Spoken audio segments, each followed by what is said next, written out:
мұғалімі Жамалбековна.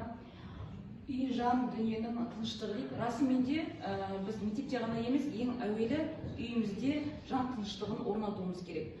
Ол үшін бізде көріп тұрғандай слайдта үйдің келбетінің осындай тыныштық орнайтындай махаббатқа толы болу керек. Бұл жерде кімдер өмір сүреді? Әрине ата-ана, бала, керек болған жағдайда үлкен отбасы болса, ата әжеге бірге тұратын болады.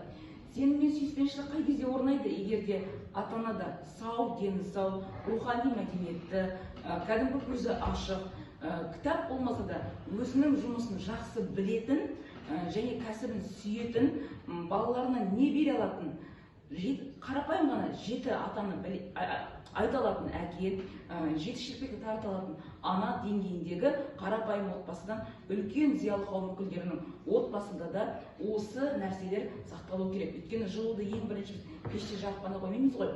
Кәдімгі үйдің жылуын келтіретін ана мен әке болса, ал мектептегі жылуды келтіретін әрине біз ұстаздар.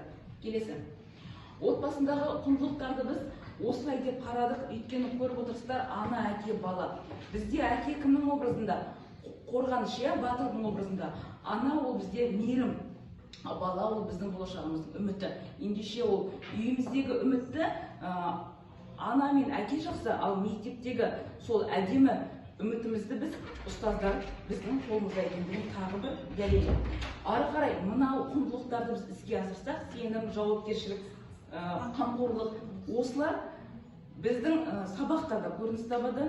Ол өзінің ортасында да достарымен, сыныптастарымен бір театрға, музейге, саяхатқа барған кезде де кез келген нәрсені жауапкершілікке ала алатын дүниеде бірінші үйден алып келген.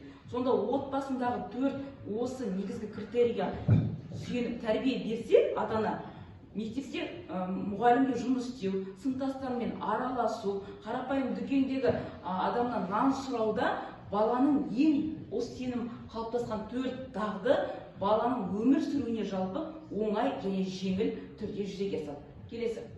Әрине дәстүрдің озығы бар, тозығы бар. Көріп отырсыздар, қара шаңырақтың басында үлкен отбасы жиналған бізде.